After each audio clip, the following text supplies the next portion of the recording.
अनुपम जी, राजनीतिक लोगों के पास चले उससे पहले बजट पर एक टिप्पणी आपकी लूंगा।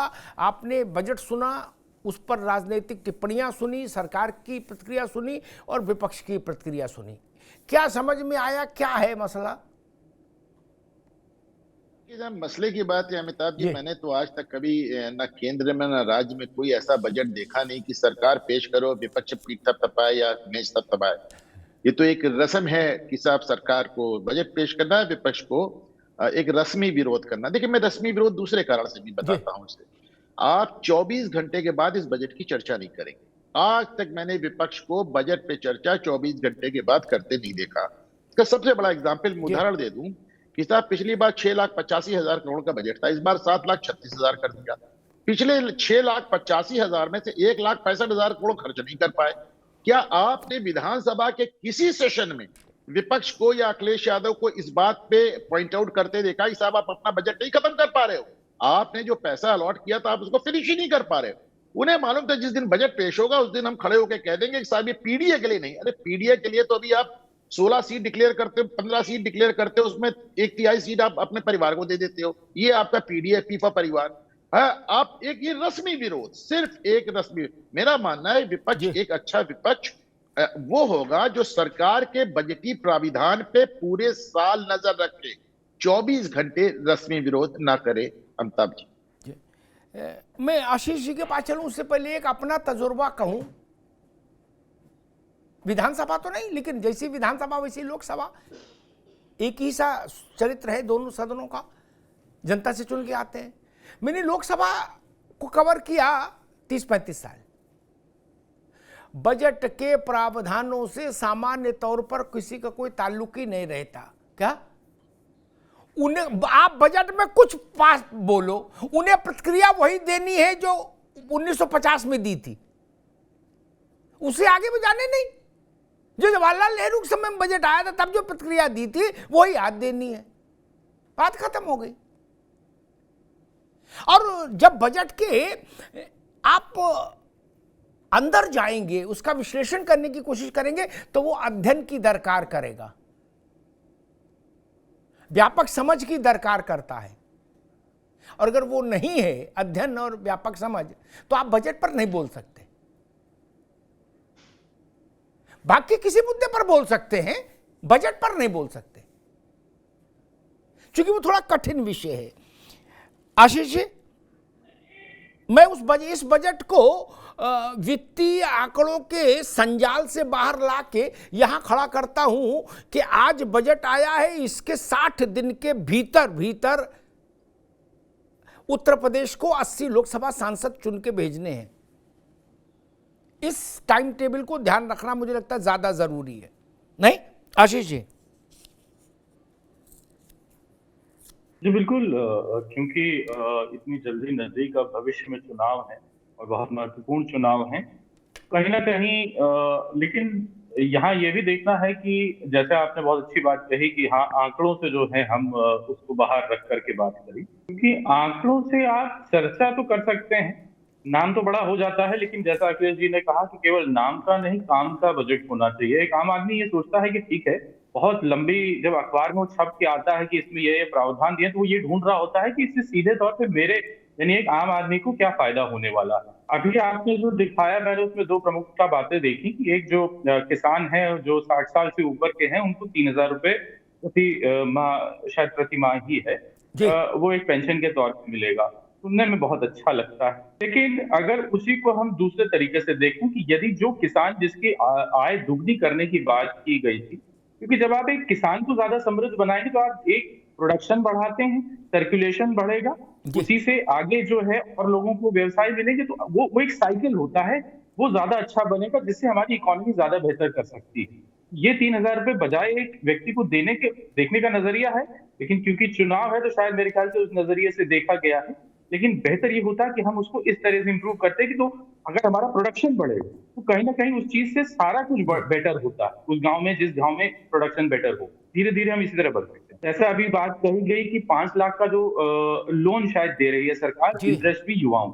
अब सवाल ये उठता है कि साहब लोन तो आप दे रहे हैं, पर क्या आप वो टेक्निकल नॉलेज, जिससे कि मैं एक कोई बिजनेस शुरू करना चाहता हूँ। ठीक है, आप मुझे लोन तो दे रहे हैं, पर मेरी जी। मंशा केवल लोन लेने की। जी। मैं देखना चाहता हूँ कि क्या मैं जो बिजनेस चलाना चाह रहा हूँ, क्या उसके लिए आप उचित वातावरण दे रहे हैं? क्या ठीक। मैं आपका लोन वापस ठीक कर है पाऊंगा? आशीष जी, वो ठीक। माहौल जी, तैयार कर। दोबारा मैं आते तमजीद अहमद साहब के पास चलूं, फिर प्रशांत जी के पास आऊं। उससे पहले एक और बात कह दूं अपने तजुर्बे से।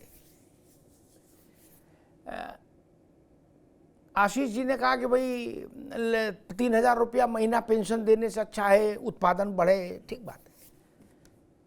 लेकिन उत्पादन बढ़ना एक ऐसा नहीं कि बिजली का बटन है दबा दिया तो रोशनी आ गई। उसकी एक प्रक्रिया है, शनई शनई शनई शनई। लेकिन किसान को फौरी तौर पर राहत देने का काम अपनी अपनी समझ से सरकारें करती नहीं। तो उस दृष्टि से अगर हम देखें तो ये बहुत बड़ा कदम है भाई साहब। गांव में जाके इसकी तासीर नापिएगा, यहां टीवी में नहीं समझ आएगा। 60 साल से ऊपर उम्र के किसान को 3,000 रुपया महीना उसकी जेब में जाएगा तो उसको लगेगा कि हां राम राज्य आ गया भाई। यह टीवी में तो नहीं समझ आएगा। और 5 लाख रुपया बिना उसके ब्याज के लोन, अगर आप अपना काम करना चाहते हैं, नौजवान हैं तो। आशीष जी की पार्टी जब सरकार में आई थी 12 में, तो 2 बातों से सरकार में आई थी, बाकी सब तो कहानी है। एक, हम जीतेंगे, लैपटॉप देंगे, टैबलेट देंगे। टैबलेट खाने वाली नहीं, वो कंप्यूटर वाली। ठीक, कितनों को मिली नहीं मिली छोड़िए, लेकिन लड़का सब पीछे हो लिया, अपने बाप से झगड़ा कर लिया, बोला ना साइकिल वालों को जिताएंगे, लैपटॉप मिलेगा, और नहीं तो तुम लाके दो लैपटॉप। दूसरा, 1 लाख रुपए तक का किसान का कर्जा माफ। हालांकि वो हुआ नहीं कर्जा माफ, उसमें बाद में अधिकारियों ने इतने पेच लगा दिए कि कुल 20% का कर्जा माफ हो पाया, मुश्किल से 80% बाहर हो गए। लेकिन सरकार तो 5 साल के लिए आ गई। आशीष भाई, 5 साल के लिए आपको तो पट्टा मिल गया ना, बात की बाद में देखी जाएगी, तब से दोबारा नहीं आई छोड़ो, लेकिन 5 साल तो रही। राजनीति है, इसको ऐसे। तमजीद अहमद साहब, कांग्रेस कैसे देख रही इस बजट को? आरंभिक प्रतिक्रिया आपकी। देखिए अमिताभ जी, अगर इस बजट बारे में विश्लेषण किया जाए तो निश्चित रूप से अगर इस बजट का आप तथ्यात्मक दृष्टि से देखेंगे तो निश्चित रूप से हमारी पहली प्रतिक्रिया यही है कि बेहद निराशाजनक बजट है। अच्छा, छोड़ दीजिए कि इन्होंने क्या किया, बजट सिर्फ अगर आप देखेंगे तो इन्होंने सिर्फ आंकड़ा बढ़ाने का काम किया।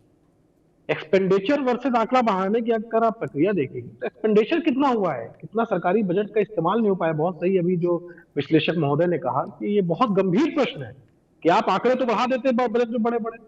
पीडब्ल्यूडी के पिछली बार की अगर मैं बात करूं, पिछली बार का बजट पीडब्ल्यूडी विभाग का पूरा वापस भेज दिया इन्होंने। तो सिर्फ ये बजट के समय आंकड़ों की बाजीगरी करते हैं, आंकड़ों की जादूगरी करते हैं और अगले दिन अखबारों में बड़ा बड़ा छपवाने के लिए सारा खेल खेलते हैं। अब इन्होंने जो वादे किए थे, मैं बुनियादी मुद्दों पे आता हूँ। इन्होंने वादे किए थे कि हम सबको टैबलेट देंगे, वाईफाई देंगे, कोई इस बजट के अंदर प्रोविजन हो तो आप बता दीजिए। इन्होंने वादा किया था कि हम किसानों की आय दुगनी कर देंगे, एमएसपी के लिए बहुत सारे वादे, कमेटी बनाएंगे, कुछ इन्होंने किया हो तो बता दीजिए। इन्होंने वादा किया था कि स्कूटी देंगे बच्चियों को, कोई अगर इन्होंने इसका प्रोविजन किया हो बता दीजिए। इन्होंने वादा किया था कि दीपावली में महिलाओं को सिलेंडर देंगे मुफ्त, कोई प्रोविजन किया हो तो बता दीजिए। तो बेहद गंभीर प्रश्न खड़े हो गए। फिर अगर आप देखेंगे तो ये बहुत सारे इन्वेस्टर सबमिट करते हैं। अगर आप देखेंगे कि हर साल इनका इन्वेस्टर सबमिट होता है और हर साल बड़े बड़े आंकड़े बताए जाते हैं। 5 लाख करोड़ का एमओयू साइन हो गया। अगर आप बजट में जाएंगे तो उसमें मिलेगा कि 5 लाख करोड़, 10 लाख करोड़, ये सब आंकड़ों की बाजी करेंगे। लेकिन देखेंगे तो वाकई में कितना पैसा आया तो शायद 10% भी नहीं आता है। ठीक है तमजीद भाई, सिर्फ आंकड़ों की बाजीगरी करने से काम नहीं चलेगा। बेहद प्रश्न और बेहद निराशाजनक बजट लेके आई है। जी, दोबारा आते हैं आपके पास। तमजीद भाई दोबारा आ रहे हैं। मैं प्रशांत पटेल के पास चलूं, उससे पहले फिर एक टिप्पणी करना होगा। राजनीतिक दल अपनी कुर्सी बदलते हैं तो भाषा बदल लेते हैं, और सब पानी उसी कुएं पी रहे। भाई आप बजट लाते थे तो वहां हाथी घोड़ा पालकी करते थे क्या? आप आंकड़े की बाजीगरी नहीं करते थे, नेता बनाता बजट। और अब की जो शिकायत है, जो बात अनुपम जी कह रहे थे और जिससे हमारे आशीष भाई और तमजीद भाई दोनों बहुत प्रसन्न हुए कि 1 लाख कुछ करोड़ रुपया खर्च नहीं हो पाया, मेरी उसमें 2 प्रतिक्रियाएं हैं प्रशांत पटेल। पहली प्रतिक्रिया ये, आनन फानन में पैसा उलीच देना, कोई न खर्च हो, ठीक बात है, सरकार के पास तो है। बोले नहीं 30 मार्च को रात भर दफ्तर खोलो और बिल काटो, नहीं नहीं, वो भी ठीक नहीं ना। सदुपयोग होना चाहिए, पैसा मेरे टैक्स का है, ये क्या मतलब है। और दूसरी बात मैं ये कहूंगा, अब की अगर आपकी जो चिंता है वो चिंता इसलिए समाप्त हो जाएगी, 60 साल से ऊपर की उम्र के किसान को 3,000 रुपया महीना ट्रांसफर होगा खाते में। क्या 1 रुपया नहीं बचेगा लखनऊ में, जान लो। अनुपम जी, ये चिंता खत्म हो गई, चवन्नी नहीं बचेगी अब की, 1 बूंद नहीं बचेगा लोटा में, जान लीजिए। क्या? और नहीं, 1 मिनट सुन लो। और दूसरी बात, 5 लाख रुपया लोन बिना ब्याज का, ठीक। अगली बार बजट में जब हम लोग बैठेंगे तो इस समस्या से बिल्कुल कोसों दूर होंगे। ये होगा कि जितना बजट था उसमें सप्लीमेंट्री बजट लाना पड़ेगा, ठीक। ये 7 लाख का 9 लाख में जाएगा, तो ये समस्या निपट जाएगी। तो मेरे ख्याल से प्रसन्नता का वातावरण बनेगा। प्रशांत पटेल, मुख्यमंत्री जी ने कहा आस्था, अंत्योदय और अर्थव्यवस्था का बजट और रामलला को समर्पित, राम राज्य की प्रस्तावना का बजट। क्या ये बजट चुनाव की छाया तले बना है? जी अमिताभ जी नमस्कार। देखिए, जैसा आपने पहले ही बताया स्टार्टिंग में विश्लेषण में कि बजट के बारे में कमेंट करने के लिए उसको पहले पढ़ना आवश्यक है। अगर सतही तौर पर हम बोलेंगे तो, अगर विरोध करने के लिए बोलेंगे तो विरोध तो होगा ही। और बजट देखिए जो है राज्य सरकार का या जब केंद्र सरकार का होता है तो सरकार का आय और व्यय का ब्यौरा होता है कि कितनी हमारी आय हुई और हम कितना खर्च करेंगे। ये कोई बड़े मंगल का भंडारा नहीं है कि भाई तुरंत आज मंगलवार है तो आज हमको कितना मिला, हमको कितनी पूरी मिली, हमको कितनी सब्जी मिली। इस तरीके से अगर आप आंकलेंगे, हर व्यक्ति अगर इस तरह से आके भाई मुझे क्या मिला, तो वो चीज नहीं है। वो तो जिसको जो मिलना हो वो 365 दिनों सतत प्रक्रिया होती रहती है विकास के काम की। हो सकता है कि आज आपको बजट में वो ना दिखे कि हमें क्या लाभ है, लेकिन हो सकता है 1 महीने बाद उसका चीजें परिणाम आए। और रही बात वादों की, तो भारतीय जनता पार्टी ही इकलौती सरकार है कि हम जो वादे करते हैं पूरे करते हैं। चाहे आज होगा, इस नहीं होगा, 6 महीने बाद होगा, 1 साल बाद होगा, होता है 2 साल बाद हो। तो अगर जो वादों की बात हुई, हमने अगर 2022 के चुनाव में किए तो वो पूरे 5 साल के लिए हमने किए। वो हो सकता है इस वाले बजट में कुछ चीजें रह गई हों, अगले में हो जाएंगी। 27 से पहले हम कर देंगे। 17 में जो हमने किए तो 22 तक हमने कंप्लीट कर दिए थे। और रही बात की पीडीए के लिए है, बाकी 90% लोगों के लिए नहीं है, खाली 10% लोगों के लिए। तो उसमें तो अखिलेश जी को कहना चाहूंगी, भी अखिलेश जी जब बैठते हैं, प्रेस कॉन्फ्रेंस करते हैं या इनके कई नेता होते हैं, तो इनके तो उस बैठक में भी पीडीए नहीं दिखता है। एक ही जाति के लोग दिखते हैं, कहाँ है पीडीए? इनके डिबेटों में मैं 3 साल 4 साल से डिबेट कर रहा हूँ प्रवक्ता के तौर पर, वहां पे पीडीए के नहीं दिखते हैं। समग्र रूप से जो भी उनका विश्लेषण कर लें वो नहीं दिखते हैं इनके तीनों लोग। तो कहाँ है पीडीए? भाई आप पहले अपने संगठन में, अपने प्रेस कॉन्फ्रेंस वहां दिखाइए। अपने अखिलेश जी अपने बगल में तो 2 लोग बिठा लेना, जिस पीडीए का राग अलाप रहे हैं उनके वो लोग बिठा ले, तब तो जनता में एक मैसेज जाएगा। और जिस पीडीए का राग अलाप रहे हैं, भाई इनको तो अम्बेडकर जी से और काशीराम जी से इतनी घृणा है। कन्नौज और सहारनपुर में मेडिकल कॉलेज बना था अंबेडकर जी के नाम पे और काशीराम जी के नाम पे, उसको उन्होंने नाम बदल दिया। जो लखनऊ में पार्क बना था काशीराम जी के नाम पे, उसको उन्होंने नाम बदल के जनेश्वर मिश्रा कर दिया। स्टेडियम बना अंबेडकर जी के नाम पे, उसको उन्होंने नाम बदल दिया। तो इतनी दिन को इन लोगों से घड़ा है। बाकी और घटनाएं गिनाएंगे तो बहुत उसमें समय लग जाएगा। बाकी बजट जो है समग्र रूप से सभी के लिए है। कोई चुनावी लॉलीपॉप इस तरह का, ऐसी कोई बड़ी घोषणा नहीं की गई कि हम किसी को ब्राइब करने जैसी बात है। जो घोषणाएं चल रही हैं उन्हीं के लिए लगातार बजट एलोकेट किया गया डेवलपमेंट के लिए, और कोई घाटे का बजट नहीं है, प्लस में बजट किया गया है। जो काम लगातार चल रहे हैं उसी प्रकार चलते रहेंगे और सभी के जनता के लिए, गरीब किसान, महिला, मजदूर, सबके लिए, सबके कल्याणकारी बजट है।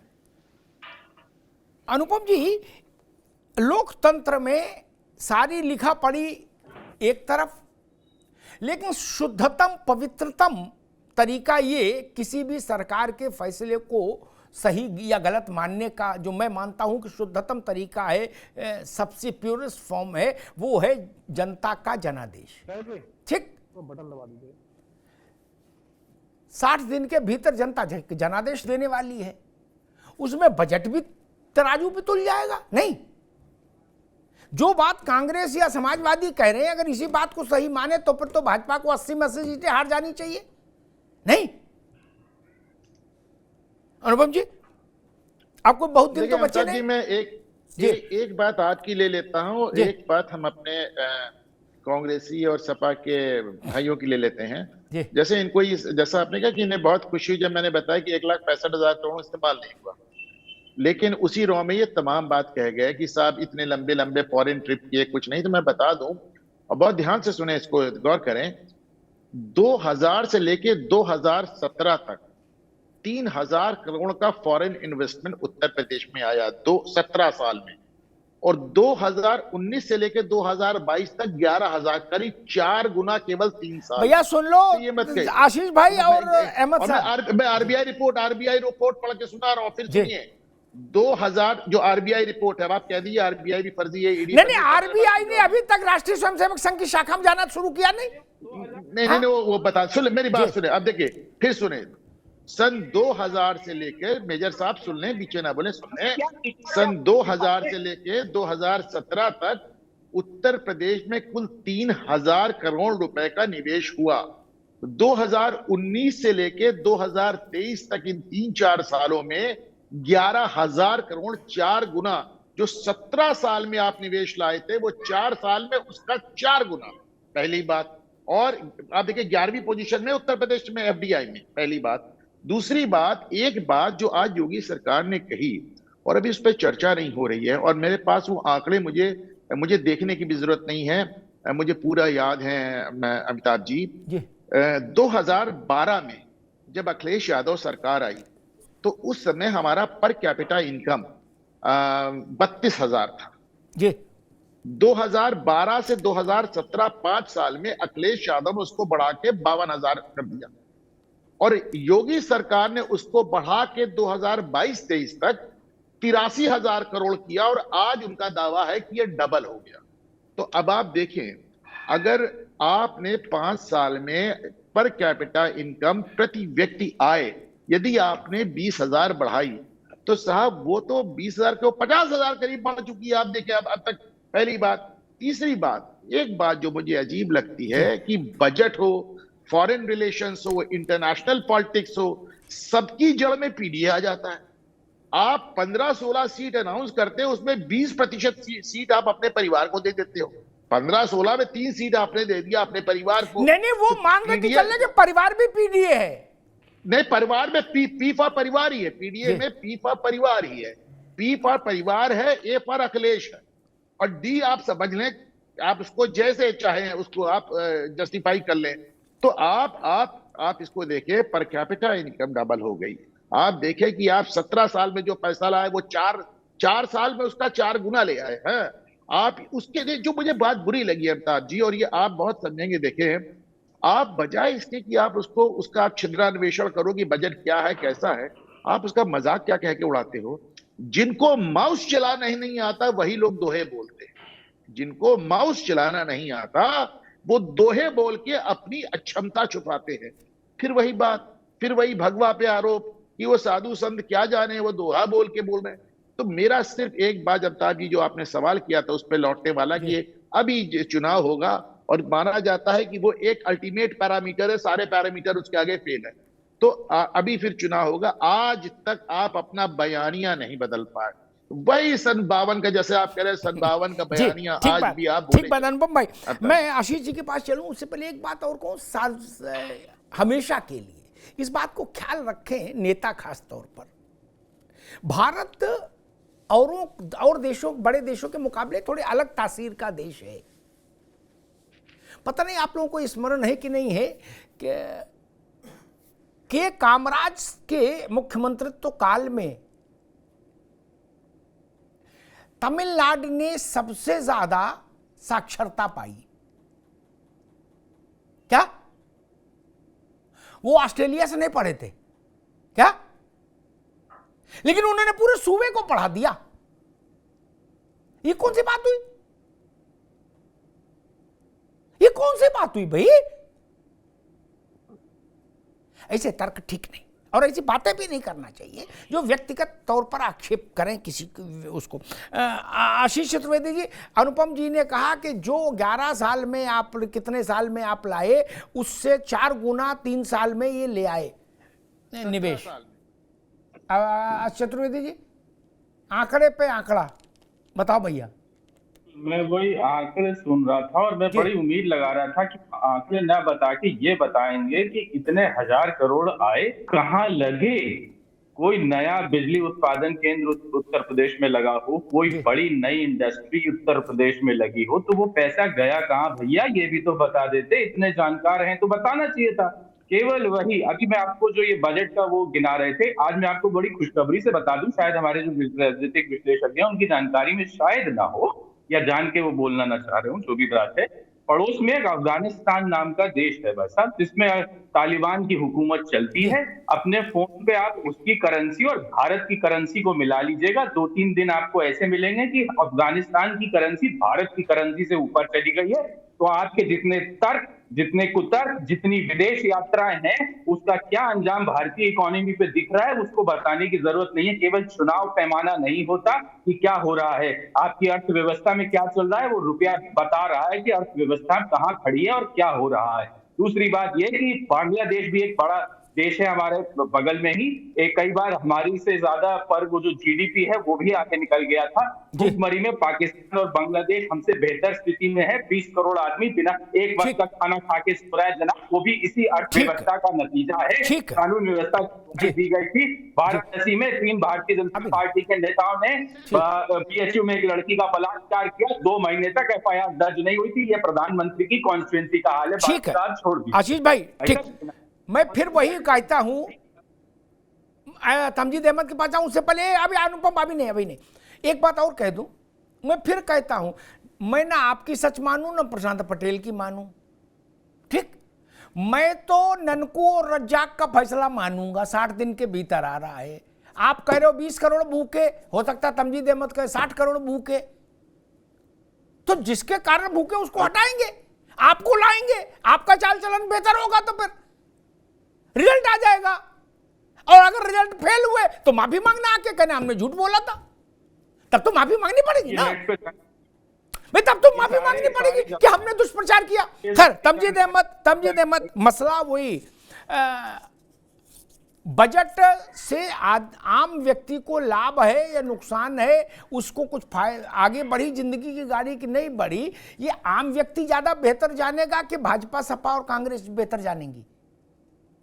ननकू को राहत है तो ननकू को पहले पता लगेगा कि कांग्रेस को, भाजपा को या सपा को, बसपा को। देखिए, ननकू और रज्जाक की हालत क्या है अमिताभ जी, ये भारतीय जनता पार्टी खुद बताती है कि 80 करोड़ ननकू और रज्जाक इस हिंदुस्तान में है, जिसको भारतीय जनता पार्टी की सरकार खुद कहती है कि अगर उन ननकू और रज्जाक को अगर हम भोजन न दे तो भोजन पाने की स्थिति नहीं है। हम तो जो कह रहे हैं हमारा छोड़ दीजिए, हमारा तो काम ही है कहना, लेकिन जो भारतीय जनता पार्टी और भारतीय जनता पार्टी की सरकार कह रही है, जिस आंकड़ों को लेकर इनको शर्म करना चाहिए, ऐसे ननकू और रज्जाक इन्होंने 80 करोड़ तक बना दिए हिंदुस्तान के अंदर, जिनको अगर ये 5 किलो का राशन न दे तो ननकू और रज्जाक जीवन जी नहीं सकते। ये स्थिति है। क्या पर कैपिटा इनकम की आप बात कर रहे हो? आंकड़ों की बाजूगरी से अमिताभ जी, और आंकड़ों की बाजीगरी बताने से ननकू और रज्जाक का पेट नहीं भर जाएगा। ननकू और रज्जाक का पेट तब भरता है जब 5 किलो का राशन सरकार देती है, एक महीने के बाद जो है 5 किलो का राशन देता है, तब जाके वो ननकू और रज्जाक का पेट भरता है। पर कैपिटा इनकम उनको बेचारों को पता भी नहीं होगा कि पर इनकम कैपिटा क्या है। जी ठीक, इस प्रशांत पटेल के पास मैं आऊं, ठीक है अहमद भाई, ठीक है। उससे पहले एक बात कहूं, अगर ये शर्मिंदगी की बात है, अगर मैं इनकी बात सही मान लूं तमजीद अहमद की, मैं तो मानता हूं कि ये परिस्थिति कब बनी थी। अर्ध सत्य बोलने वालों से मुझे कोफ्त होती है, वो बेईमानी करते। ये परिस्थिति कब बनी थी? जब दुनिया कोरोना की चपेट में आ गया था, चक्का जाम हो गया था, रिक्शा नहीं चल रहा था, ठेली नहीं लग रही थी, देश स्टैंड स्टिल हो गया था। कोरोना से मरे ना मरे, भूख से मरना तय था, तब यह फैसला हुआ था। आप इसको शर्मिंदगी बता रहे हो? यह भारत का साहस था, भारत का फर्ज था। और कांग्रेस की बुद्धि पे मुझे तरस आता है। इनको तो वैसे ही कंबल ओढ़ के चुप बैठना चाहिए, ज्यादा बात नहीं करनी चाहिए। 45 साल आपका शासन रहा, उसमें भी एक परिवार का अधिकांश समय शासन रहा। आपको समझ नहीं आती आपने भारत को कहां लाके छोड़ा था? कांग्रेस ये चाहती थी क्या? तो खुल के राहुल गांधी से बुलवाइए, खड़गे जी से बुलवाइए कि हम ये चाहते थे कि कोरोना में चाहे मर जाते 80 करोड़, उनको राशन नहीं मिलना चाहिए था। ये बोलो ना। हम लोग खाएंगे काजू बादाम, गरीब आदमी को रोटी नहीं मिले, ये बोलो ना भाई। ये गलत बात है। 80 करोड़ लोगों को राशन देना भारत का फर्ज था। हर्ट आप क्यों हो जाते हैं? अभी तो आप बता रहे थे कि पर कैपिटा इनकम इतना ठीक हो चुकी है। ठीक। प्रशांत पटेल, विपक्ष के लोग कह रहे हैं कि भाई देश में 80 करोड़ लोगों को राशन दिया जा रहा है, इसके बाद कैसे मान लें कि विकास हो गया? भाई एक तरफ तो पहले ही लोग डिसाइड कर ले, एक तरफ कहते हैं कि भूखों लोग मर रहे हैं 30% लोग, एक तरफ कह रहे हैं राशन दिया जा रहा है। जब राशन दिया जा रहा है तो भूखों कहाँ मर रहे हैं? कौन आज देश में भूखों मर रहा है? यहाँ तो राशन की तो स्थिति, आदमी वापस लौटा के राशन की दुकानें बेच रहा है। ये कह रहे हैं कि लोग 30 करोड़ पता नहीं कौन सा आंकड़ा लेकर के आ गए। और हम जब भाई आंकड़े तो सरकार ही देती है ना। पहले समाजवादी पार्टी थी, वो सरकार, उस सरकार के जो आंकड़े थे, बजट के आंकड़े, वही हमने बताया कि भाई 2017 तक ये बजट था, उसके बाद क्या आंकड़ा है। हमने तो नहीं कहा कि समाजवादी पार्टी ने जो बजट पेश किया उसका आंकड़ा गलत है। आपका जो आंकड़ा था वो सरकार बताएगी, सही बताएगी, हम जो बता रहे हैं वही मानना पड़ेगा। जो आरबीआई का डेटा आएगा, आईएमएफ का डेटा आएगा, उसके आधार पे तो निर्णय होगा कि भारतीय अर्थव्यवस्था कहां पर जा रही है। मत तो मोबाइल पे टाइप करो और स्क्रीन पे दिखा दो, अभी सामने आ जाएगा कौन झूठ बोल रहा है। जी प्रशांत पटेल, अपनी बात सरकार के आंकड़े पर अभी हमारे विपक्ष के साथी बड़ा इस पे डॉलर पे बड़ा परेशान रहते कि डॉलर के लिए बढ़ गया डॉलर। भाई डॉलर से हमें थोड़ा सा मोबाइल दिखा दो स्क्रीन पे। जी प्रशांत, अपनी बात कंप्लीट करो भैया। जी डॉलर हमें थोड़ा सर्टिफिकेट देगा। तो व्यापार रुपए हो रहा है रसिया से, संयुक्त अरब अमीरात से। डॉलर के अब हम डिपेंडेंट थोड़ा रह गए। चाइना जो है अपना मैक्सिमम जो विदेशी मुद्रा डॉलर निकाला, आगे आने वाले कुछ सालों में डॉलर की क्या स्थिति रह जाएगी। हर डॉलर के मुकाबले, भाई डॉलर तो अमेरिका कागज का टुकड़ा छाप लेता है, डॉलर हमें थोड़ा सर्टिफिकेट देगा कि डॉलर के मुकाबले रुपए की क्या स्थिति है। हमें अपने रुपए से मतलब है। हम जब धीरे धीरे डॉलर पे व्यापारी करना कम कर दे रहे हैं, हम रूस से रिबेल में कर रहे हैं, चाइना की मुद्रा में कर रहे हैं, संयुक्त अमीरात कई सारी अरब कंट्रीज में रुपए पे हम तेल खरीद रहे हैं। तेल आज पहली बार हो रहा है कि यूएई जैसी कंट्री रुपए पे हमें तेल बेच रही है। हमें डॉलर से क्या लेना देना? डॉलर सर्टिफिकेट देगा। भाई अमेरिका एजेंसी है, वो कुछ भी अपना मुद्रा बढ़ा दे, वो 80 रुपए नहीं 180 रुपए कर दे, हमें उससे क्या लेना देना। आप 1980 70-80 के दशक में जी रहे हैं कि डॉलर हमें बताएगा। डॉलर अब वो जमाना बदल गया है, अब रुपए पे चलेगा। रुपए की भारतीय स्थिति मजबूत हो रही, उस पर आप पुराने उस पर आप चलते रहिए, उससे कोई बहुत लेना देना नहीं है। और आपको समस्या हो रही है देश क्यों अर्थव्यवस्था बढ़ रही क्यों, तो ये आपके सोच है। भाई देश आगे बढ़ा है, सब जगह दिख रहा है, अर्थव्यवस्था मजबूत हो रही है। आज सबसे कम जो है जो बेरोजगारी दर है 3.2%, तो आपको समस्या होना स्वाभाविक है। ठीक, मैं तो एक बात कहता हूं, इसमें इतना कोई भी परेशान नहीं हो। आपके हिसाब से, एक मिनट अभी नहीं आशीष, आपके हिसाब से कुछ नहीं हो रहा तो हम देखेंगे कि पीडीए, अरे क्या नाम, इंडिया 80 में 80 जीतेगा उत्तर प्रदेश में। और अगर हो रहा होगा तो भाजपा वाले जीतेंगे, और नहीं तो दूसरा जो हारे तो माफी मांगे। हमारा तो गणित सीधा है। तू कहता है कागज लेखी, मैं कहता हूं आंखन देखी। अनुपम, ठीक है आशीष भाई।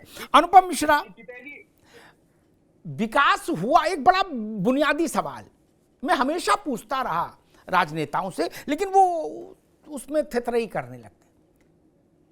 विकास हुआ ये जानने के लिए हमको किसी किताब की जरूरत है, किसी अखबार की जरूरत है, किसी टेलीविजन की जरूरत है, किसी मीडिया सेल की जरूरत है, किसी नेताजी की जरूरत है क्या? मेरे गांव की सड़क बनी, मुझे नहीं दिखाई दे रही, मैं अंधा हूं। मेरे इलाके में अस्पताल बना, मुझे नहीं दिखाई देगा। इसी को विकास कहते हैं ना भैया। अनुपम जी, मैं एक बात नहीं समझ पा रहा कि भाई मेरे थाली में रोटी है, ये मुझसे बेहतर नेता कैसे जान लेगा? ये तो मैं पहले जानूंगा ना। या कोई ऐसी नैनो टेक्नोलॉजी आ गई है, छू मंत्र जादू मंत्र, कि विकास नेता को दिख रहा, हमको नहीं दिख रहा। नेता करे कुछ नहीं हुआ, हम करे हमारे यहां स्कूल बन गया। अनुपम जी, देखिए, इसका एक कारण है, आपने बहुत रेलेवेंट सवाल उठाया अमिताभ जी, लेकिन इसका एक मोटा समझिए। आपको याद है अटल बिहारी हारे थे 2004 में, तो उन्होंने एक सिंपल सी बात कहा कि भाई जनता का आदेश सिर माथे कह के उन्होंने अपनी हार स्वीकार कर ली। आप उसके बाद से 2014 से देख लिए, जब भी विपक्ष हारता है तो पहली बात वो ये कहती है जनता को बेवकूफ बना दिया गया, मूर्ख बना दिया गया। ये सीधे हम ही को मूर्ख बता देते हैं अमिताभ जी, आप समझिए, हम मूर्ख बन गए इसलिए हमने भाजपा को वोट दे दिया। इस तरह की बातें, या ईवीएम गड़बड़ हो गई, वो मानने को तैयार ही नहीं है।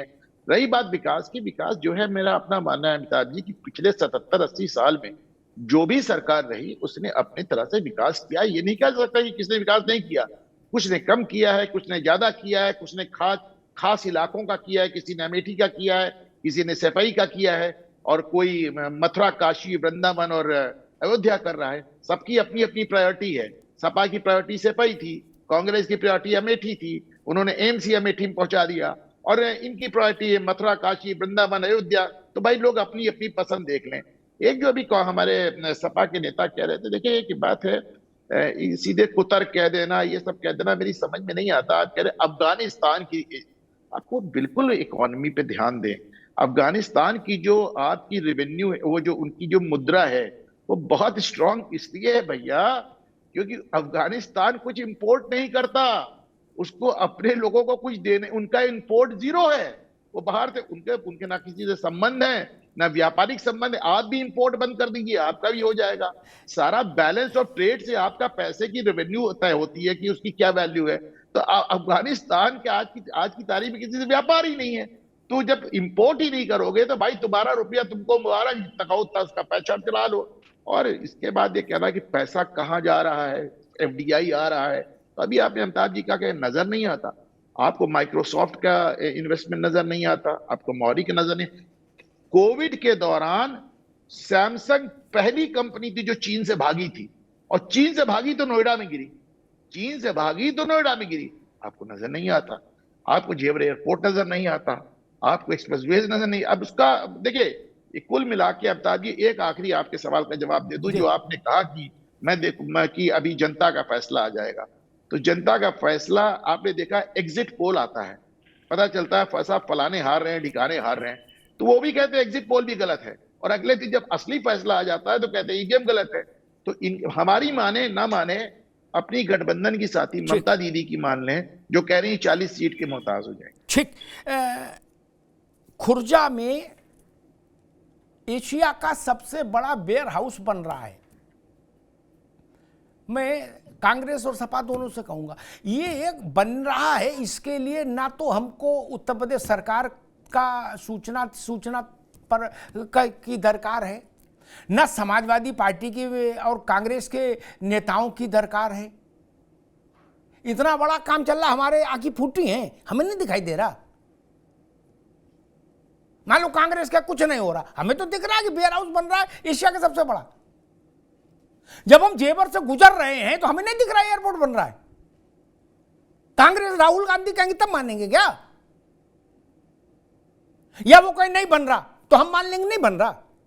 अहमद साहब, ये बुनियादी मसला हल होना चाहिए ना।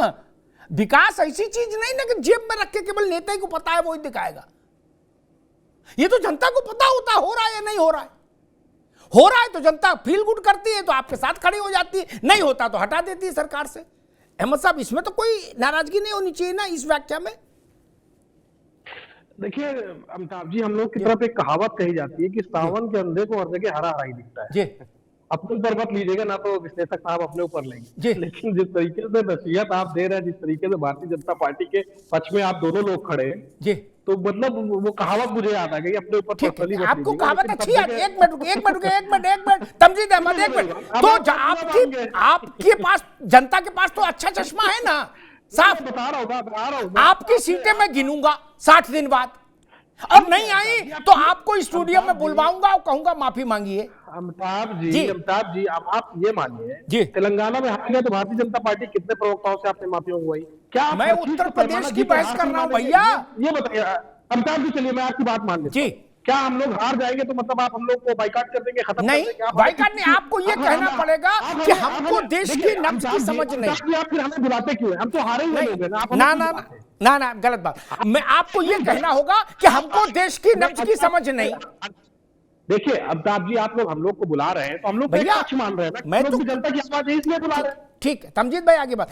मैं सिर्फ आशीष चतुर्वेदी, रुकिए भाई, आगे बात। आशीष चतुर्वेदी, मैं फिर वही बात दोहराऊं, दोनों का फैसला, रुक जाइए, दोनों का फैसला सही नहीं हो सकता, और जिसका फैसला जनता के फैसले से मैच करे, इसका मतलब उसको जनता की नब्ज की समझ बेहतर है। अब आप बोलने नहीं देंगे तो ये मैं बात मानना नहीं जाना चाहिए। नहीं, ये गलत बात है। अरे रुक जाओ भाई आशीष चतुर्वेदी, जिसका फैसला जनता के फैसले से मैच करे, जिसका विजन, उसको जनता की नब्ज की दूसरे के मुकाबले ज्यादा समझ है, ये बात तो स्थापित होती है कि नहीं? या लोकतंत्र में कोई दूसरा थर्मामीटर है भैया? आशीष जी, भाजपा और आशीष जी को बात कहने देंगे। जी सच्चाई ये है कि विकास कितना हुआ क्या नहीं हुआ वो मुद्दे कुछ अलग होते हैं, और चुनाव जीतने वाले मुद्दे कुछ और अलग होते हैं। दोनों एक चीज नहीं, दोनों में फर्क है। जो चुनावी मुद्दे होते हैं कई बार वो विकास के मुद्दों से अलग होते हैं, उनका प्रभाव कहीं ज्यादा होता है, और विकास के मुद्दे हमेशा जरूरी नहीं है कि वही आपको वोट जो है वो कन्वर्ट करा के दें। तो कहीं ना कहीं ये भी समझना पड़ेगा कि जनता की नब्ज, जो आपने शब्द इस्तेमाल किया, वो विकास से ऊपर है। नहीं भैया आशीष भाई, मुझे वो तरीका बता दो, जनता के जनादेश की व्याख्या किस रूप में होगी? जिनको जनता ने नकार दिया वो लोग सही है ये मान ले, ऐसी व्याख्या कर सकते हैं क्या हम?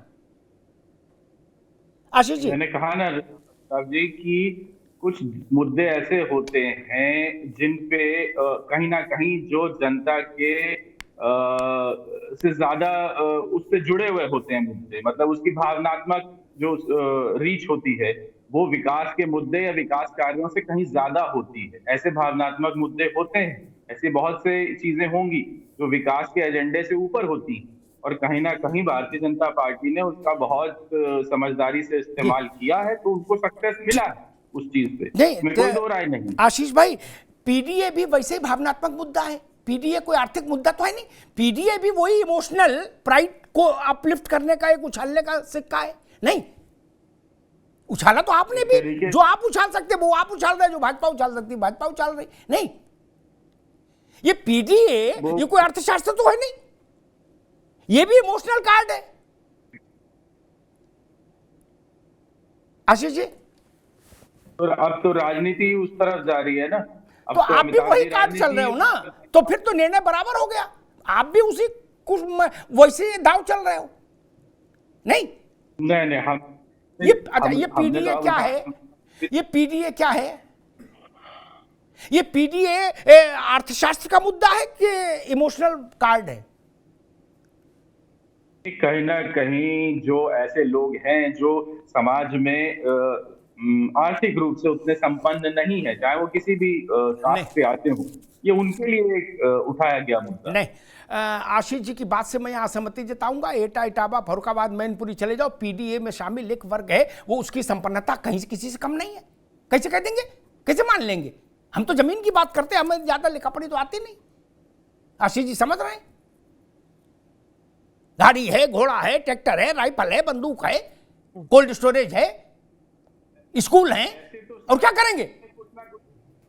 जो संपन्न होंगे, ऐसे तो सारे ही कास्ट में कुछ ना कुछ नहीं, तो फिर ऐसा भी मत कहो। आपने भी अपने हिसाब से, ठीक है, आपने अपने हिसाब से कार्ड खेला, दूसरे ने अपने हिसाब से खेला, कार्ड सब चल रहे हैं, फिर क्या समस्या है? अंततः फैसला तो जनता ही करेगी, और उसी के फैसले को सिर्फ झुका के मानना पड़ेगा। प्रशांत जी, जनता के फैसले के अलावा कोई दूसरी प्रक्रिया हो सकती है क्या ये समझने के लिए कि कौन पार्टी अच्छी है, कौन खराब है? जी निश्चित तौर पर लोकतंत्र में जनता जनार्दन है, और 14 के बाद से अखिलेश जी जब से कमान संभाले पार्टी पे अपने पिता से कंट्रोल करके, तब से लगातार वो बड़ा चुनाव, तो चारों बड़ा चुनाव हार चुके हैं। अभी मध्य प्रदेश, राजस्थान, छत्तीसगढ़ के चुनाव भी अखिलेश जी बड़े बड़े मुद्दों के साथ गए, वो सारे मुद्दे इनके धाराशायी हो गए। इंडिया अलायंस भी धाराशायी हो गया। अब कौन सा ही सर्टिफिकेट चाह रहे हैं भाई? इनके कहने से, टीवी डिबेट में बोलने से, प्रेस कॉन्फ्रेंस में कहने से जनता का मूड तो बदल नहीं जाएगा। इनके नेता स्वयं आज अखिलेश जी के पास अब पार्टी को बचाने की आज स्थिति है, स्वयं इनके विद्रोही होते जा रहे हैं। न तो इनको मध्य प्रदेश में सम्मान मिल पाया, ना तो यहाँ उत्तर प्रदेश में भी कांग्रेस भी आंखें दिखा रही है। तो जनता के से बड़ा तो कोई हो नहीं सकता। आज राम मंदिर का जब से प्राण प्रतिष्ठा हो गई तब से इनको लगातार पीड़ा हो रही है। आज योगी जी ने राममय बजट पेश किया है, तीर्थ स्थानों के विकास के लिए लगातार उन्होंने बजट एलोकेट किया है। आज जब से 17 के बाद से सरकार आई है, आज देखिए उत्तर प्रदेश में सारे तीर्थ स्थानों का डेवलपमेंट हो रहा है, उससे रोजगार भी हो रहा है, लोगों के जीवन स्तर में भी कहीं न कहीं वृद्धि हो रही है। 22 जनवरी के पहले 2 लाख करोड़ रुपए की जो पूरी खरीदारी हुई है पूरे देश में, तो अगर कहीं मार्केटिंग हो रही है, खरीदारी हो रही है, तो उसका लाभ तो कहीं न कहीं देश के लोगों को हो रहा है। आज 12 दिन में 24 लाख लोग अयोध्या में दर्शन कर लिए और पिछले 2023 में लगभग 37 करोड़ लोग उत्तर प्रदेश में विभिन्न तीर्थ स्थानों में दर्शन करने आए हैं। तो अगर पर्यटन का भी अगर विकास हो रहा है, पर्यटन जो अर्थव्यवस्था वो बढ़ रही है, तो कहीं ना कहीं उसका लाभ तो उत्तर प्रदेश के सभी लोगों को मिल रहा है। किसी एक खास जात के लोगों को थोड़ा मिल रहा है, वो तो उत्तर प्रदेश के सभी जाति धर्म के लोगों को मिल रहा है, उससे जो उन व्यवसायों से जुड़े हुए हैं, तो उन सभी लोगों को मिल रहा है। आज इसी परिप्रेक्ष्य में जो हमारे तीर्थ स्थल उनके लिए बजट के लिए एलोकेट किया गया है। पहले हमें सपा की सरकार में हमने देखा किस तरीके से कुंभ मेला के लिए मेला प्रभारी आजम खां को बनाया जाता था, किस तरीके से एक भद्दा मजाक वहां पे होता था, भगदड़ भी हुई थी। उस समय मंदिर के जो घंटियां पकड़ के पुलिस वाले खड़े हो जाते थे कि मंदिर की घंटी ना बज पाए, कहीं बगल वाले जो मस्जिद में नमाज हो रही वहां पे पीड़ा हो। तो ये सब चीजें होती थी, जनता वो सब चीज देख रही है। आज जो परिवर्तन आया है, जनता वोट देने का काम कर रही है। आप लगातार ये लोग प्रोपेगेंडा फैलाते रहे, लेकिन जनता तो उनके झांसे में नहीं आ रही ना। जनता तो फिर भी भारतीय जनता पार्टी को वोट दे रही है, तो सबसे बड़ा सर्टिफिकेट जनता है, उसके आगे तो हम कुछ नहीं कहते हैं। अनुपम मिश्रा जी, एक सवाल, सारे पैमाने छोड़ दें, वो ज़्यादा ज्ञान की अपेक्षा करते होंगे, उतना शायद हमारे लोगों के पास ना भी हो ज्ञान, लेकिन एक बड़ा बेसिक पैमाना मान देख लें अगर, जिससे कोई मेरे मित्र कांग्रेस और सपा के मित्र भी नाइतफाकी नहीं रख सकेंगे। 37 करोड़ आदमी उत्तर प्रदेश में आया बतौर टूरिस्ट, ठीक है, उसमें 90% रिलीजियस टूरिज्म था, लेकिन बतौर टूरिस्ट।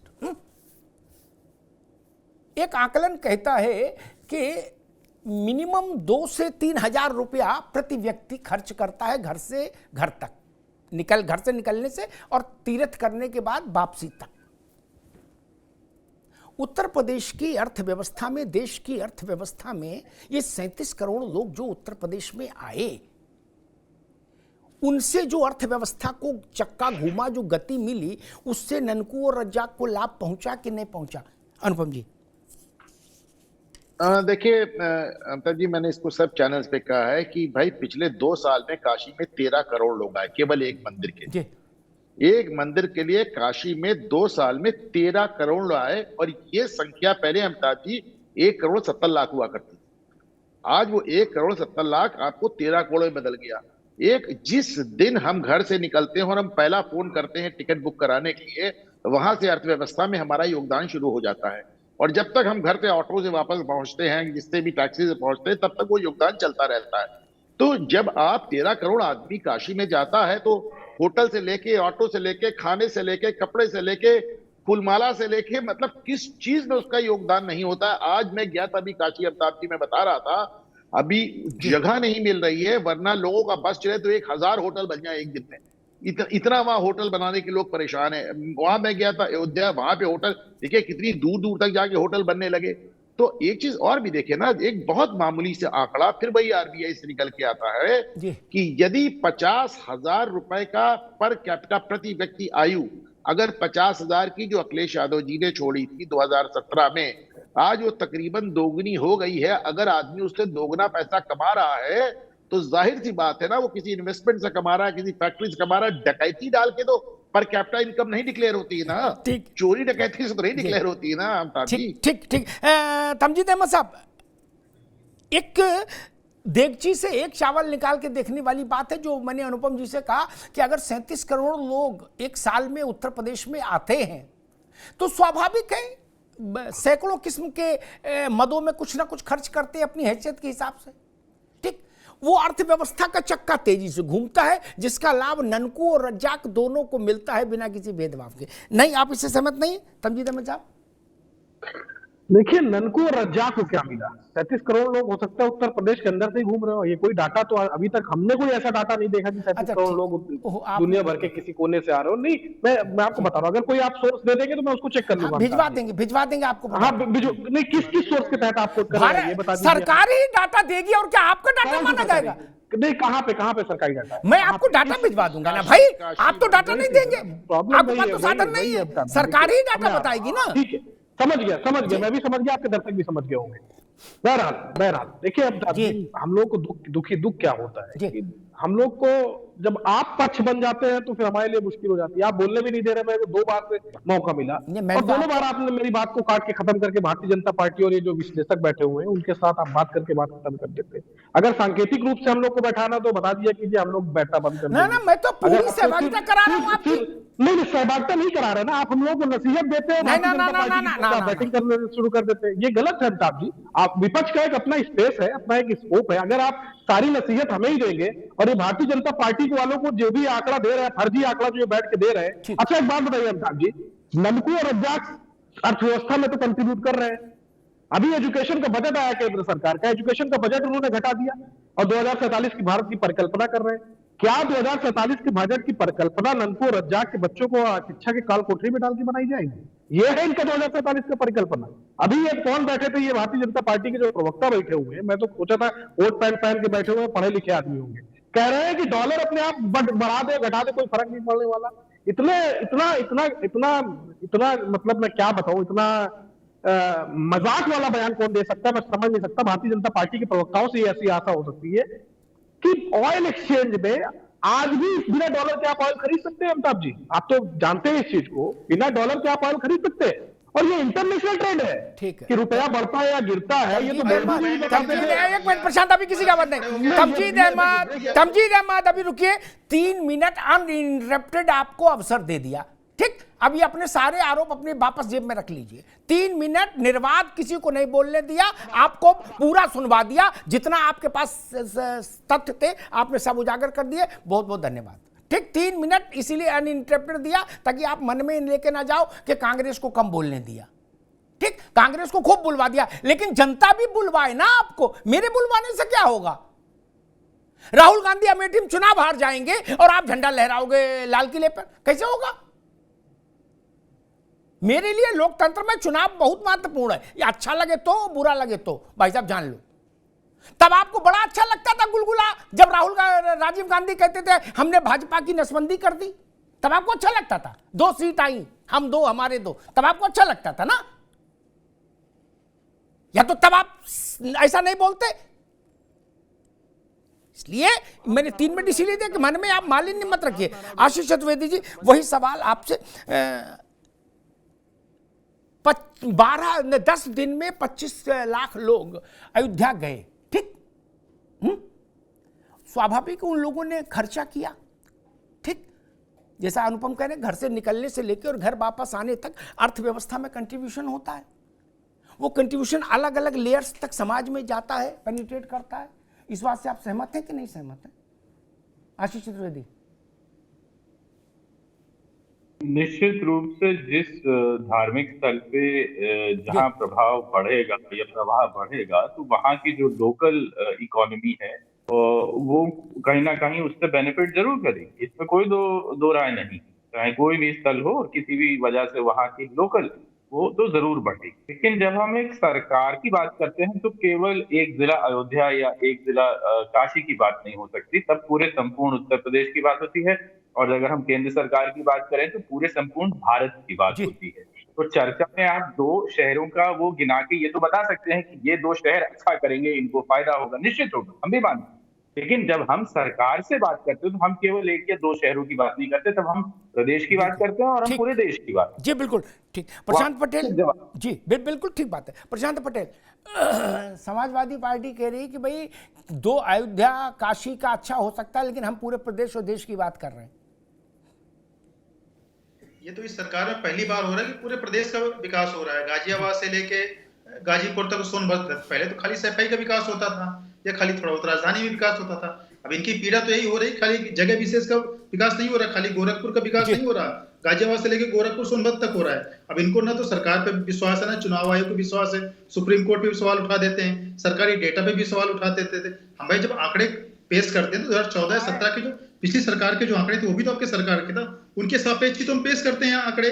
ये कोई हमारा व्यक्तिगत कोई भारतीय जनता पार्टी का तो आंकड़ा है नहीं। अब जब आप किसी आंकड़े पे विश्वास ही नहीं करोगे, सभी आंकड़ों को कह दोगे फर्जी है, भैया आप अपनी कोई एजेंसी का आंकड़ा बता दीजिए, उस पर जनता विश्वास करे। लेकिन आप जो भी आंकड़े पेश करते हो जनता के सामने जाते हो, जनता स्वीकार करती नहीं। जैसा कि आपने पहले बताया कि जनता से बड़ा सर्टिफिकेट तो कुछ नहीं है, जनता हमारे सरकार पे मोहर लगा रही है, हमारी बात पे मोहर लगा रही है, तो उससे लोकतंत्र तो उससे बड़ी कोई चीज नहीं हो सकती है। बिल्कुल ठीक बात। अब मैं आशीष जी की बात से पर एक टिप्पणी जरूर करूंगा। उन्होंने कहा कि अयोध्या का को लाभ हो सकता है, काशी को नहीं। मैं उससे असहमत हूं। आशीष जी बड़े योग्य व्यक्ति हैं, सेना में रहे मेजर, उन्होंने क्यों ऐसी बात कही वो जाने। नहीं, पेरम्बदूर से आदमी चला अयोध्या के लिए, ऐसा तो नहीं कि अयोध्या में आके खर्चा किया। पूरे देश की अर्थव्यवस्था घूमती है मित्र, पूरे देश की अर्थव्यवस्था घूमती है। ये बुनियादी चीज आप कैसे भूल गए। मालदा से आदमी चला, मुजफ्फरपुर से आदमी चला, आपने बता दिया कि नहीं वो कस्बा जो है ना अयोध्या वहीं तक होगा, बाकी कुछ नहीं होगा। 13 करोड़ आदमी काशी में समा गया, उतनी बड़ी तो काशी है नहीं, जहां विश्व भर से आदमी आ रहा है, ऑस्ट्रेलिया से आ रहा है, लंदन से आ रहा है। वो भारत को के अर्थव्यवस्था में योगदान नहीं कर रहा। ऐसी बात जब इतना नकारात्मक हो जाए मन कि हम तथ्य को भी छोड़ दें तो वो चीज अखरती है। तथ्य तो तथ्य रखो मित्र। मैं अभी जा रहा था, एक कार्यक्रम था इंदौर, एयरपोर्ट पर मुझे एक दंपत्ति मिले, 26 साल पहले भारत से गए थे, ऑस्ट्रेलिया में सेटल है पति पत्नी। बोले भाई हम आपको देखते हैं, आपका बड़ा अच्छा लगता है जिस दिन। तो हमने कहा आप कैसे आए यहाँ? बोले हम बनारस और उज्जैन जाने के लिए आए। ये विकास भारत के आर्थिक शिराओं में रक्त के प्रवाह को तेज नहीं कर रहा क्या? हां, जब हम किसी एक इलाके में नाच गाना कराते हैं तो उसी इलाके का भला होता है बस, क्योंकि वो तो नाच गाना उसी इलाके के लोग देखते हैं, बाहर से तो आते नहीं। लेकिन अयोध्या के साथ ऐसा नहीं। वो भारत की सीमाओं से भी परे, दुनिया भर में जहां भारतवंशी है वो आ रहे मित्र। 6 करोड़ लोग, आशीष भाई 6 करोड़ लोग मथुरा में आए एक साल में, महीने में 50 लाख, पर डे 1.25 लाख। वो मथुरा के हैं क्या? उतनी तो आबादी नहीं मथुरा के मालिक। नहीं, आप जानते हो, आपने बोला नहीं, जानबूझ के उसको सप्रेस कर दिया। आप जानते तो हैं इस सत्य को, सबका चक्का घूमता है और वहां से विकास को गति मिलती है। मैंने इसीलिए वो चर्चा नहीं की कि वहां चाय बेचने वाला 3000 कुल्हड़ चाय बेच रहा है एक दिन में, वो तो चर्चा नहीं की। वो स्थानीय विकास हो गया। मैं इस मूवमेंट से जो जनरेट हो रही है इकोनॉमी, उसकी चर्चा कर रहा था अर्थशास्त्र की भाषा में। हर भारी मूवमेंट, पब्लिक का भारी मूवमेंट अर्थव्यवस्था को गति देता है। ये बेसिक सिद्धांत है अर्थशास्त्र का। इसमें भाजपा कांग्रेस का क्या मतलब? कांग्रेस के मेरे मित्र नाराज हो रहे थे, करे तो बताइए। आप सब लोग मिलके भी नाराज हो जाओ, प्रस्ताव पारित कर दो, तब भी मैं इस बात को नहीं छोड़ सकता कि संसदीय लोकतंत्र में जनता का निर्णय ही सर्वोच्च है। आप सही हैं, गलत हैं, इसका निर्णय हम वहीं से देखेंगे जनता ने क्या कहा। ममता बनर्जी अगर पश्चिम बंगाल में जीत कर आ रही हैं तो मेरे लिए यह मानने का कोई कारण नहीं कि ममता बनर्जी की बात वहां की जनता सही मान रही है। कैसे नहीं मानूंगा?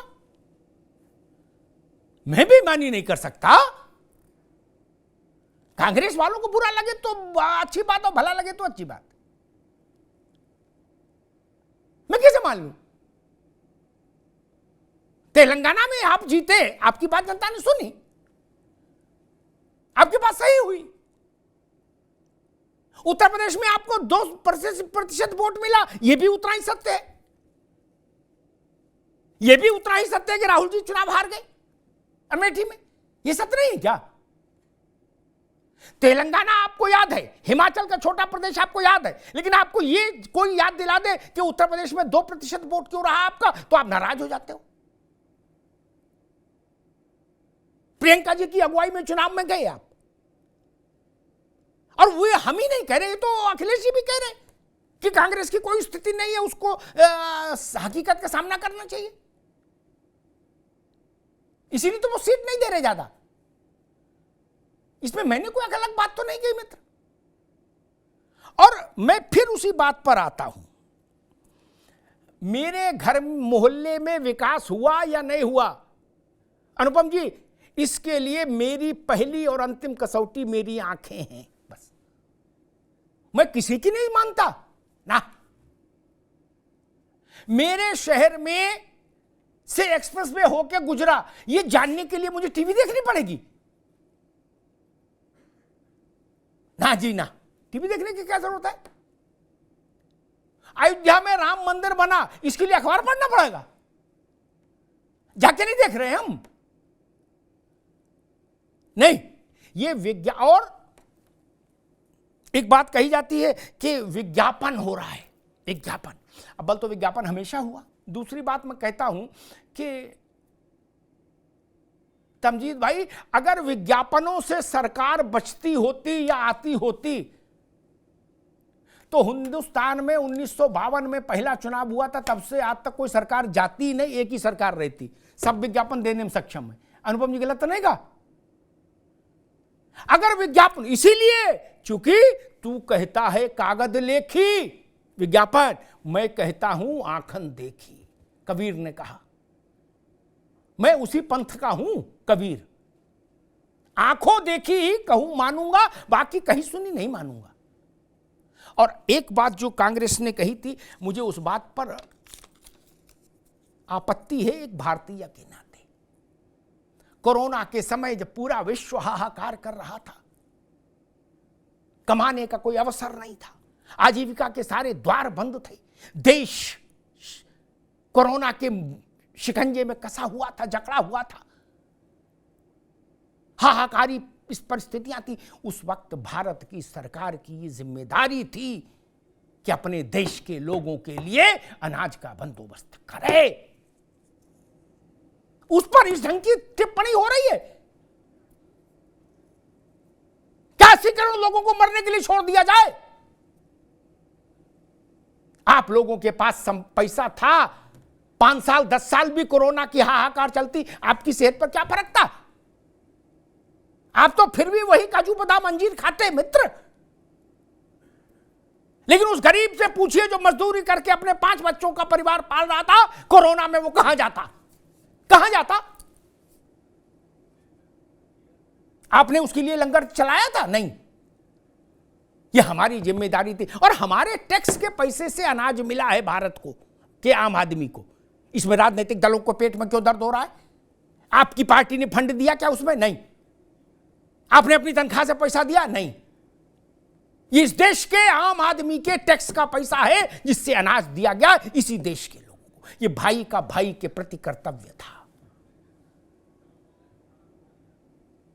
हमारे यहां शासन मालिकाना हक नहीं है, शासन लोक सेवा है। उस लोक सेवा की जिम्मेदारी, पहला दायित्व था कि कोई भूखा ना रहे।